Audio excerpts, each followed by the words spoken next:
আঙিনার শেষ মাটিটা। ধুলিভাঙা গ্রামের কথা হয়তো খুব বেশি কেউ জানে না। নদীর ধারে ছোট্ট গ্রামটা একসময় বেশ প্রাণচঞ্চল ছিল, কিন্তু একটা ঘটনা সব কিছু বদলে দিল। একটা বাড়ি, এক বৃদ্ধা আর এক টুকরো মাটি, সেই মাটি আজ মানুষের বুক কাঁপিয়ে দেয়। নজিরুন বেগম ছিলেন সেই গ্রামের একজন বয়স্ক মহিলা। লোকজন বলতো বুড়ি নাকি জিনে সাধনা করে। সে নিজেই বলতো না কিছু, মাথায় সাদা উনা বেঁধে একা একা বসে থাকতো বাড়ির আঙিনায়।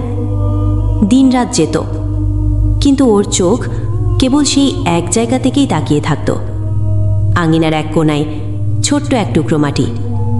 গ্রামের শিশুরা ভয় পেত, বড়রা ও বাড়ির ধারে কাছে যেত না। সন্ধ্যার পর প্রায়ই শোনা যেত জলের মতো ছলছল শব্দ আর এক নারীর কান্না।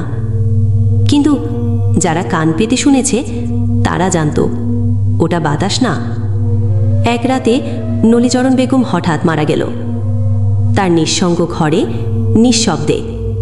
কে কাঁদল না কাঁদল কে জানে না, কিন্তু সকালে ঘরে গিয়ে তার লাশ দেখতে পায় গ্রামের মেয়ে শিরিন।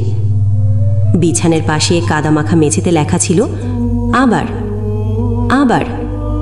লেখাটা কার রক্ত দিয়ে লেখা ছিল কেউ বলতে পারেনি।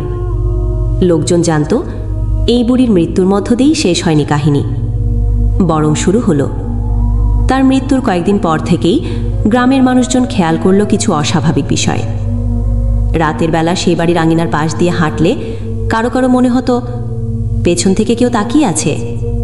কেউ আবার স্পষ্ট শুনেছে ফিস ফিস আওয়াজ, এই জায়গাটা আমার। একদিন গ্রামের সাহসী যুবক বলল, একটা পুরান বুড়ির ভূতে ভয় পাই না আমি, দেখি তো ওখানে কি আছে। রাশেদ বন্ধুদের নিয়ে গেল সেই বাড়ির আঙিনায়। চারপাশে নিস্তব্ধতায় কেবল শোনা যাচ্ছিল দূর থেকে কুকুরের হু হু। রাশেদ কোদাল দিয়ে মাটি খুঁড়তে শুরু করলো, কিন্তু কিছুক্ষণ পর অন্য কিছুর সাথে কিছু যেন ধাক্কা লাগে। রাশেদ জোরে কোদাল চালাতেই বেরিয়ে এলো একটা ছোট্ট লোহার বাক্স। সে বাক্সটা খুলল, তার ভিতরে একটা পচা কাপড়ে মোড়ানো কিছুর গন্ধ বের হলো। ভেতর থেকে পাওয়া গেল একজোড়া চোখ, মানুষের চোখ, যা যেন রাশেদের দিকেই তাকিয়েছিল। এইটা কি রে? বলতেই না বলতেই চারপাশ ঠান্ডা হয়ে গেল, বাতাস থেমে গেল। বন্ধুরা চিৎকার করে বলল, রাশেদ চল চল এখনই। কিন্তু রাশেদ দাঁড়িয়েছিল জমাট বরফের মতো, তার চোখ স্থির, মুখ বন্ধ। আর হঠাৎ সে বলে উঠল, এই জায়গা আমার, তোরা এখানে কেন? বন্ধুরা রাশেদকে টানাটানি করে বের করে আনে, তবে রাশেদের চোখ যেন কেউ অন্য কারো দিয়ে পাল্টে দিয়েছে। চোখ দুটো ছিল পুরো কালো, এক ফোঁটা না। সেই রাতে রাশেদ নিখুঁত হয়ে যায়।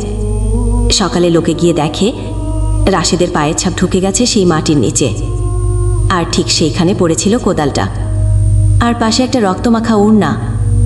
তাতে লেখা ছিল একটাই নাম, নজিরন। তারপর থেকে প্রতি বছর ঠিক ওই রাতেই কোনো না কেউ গ্রাম থেকে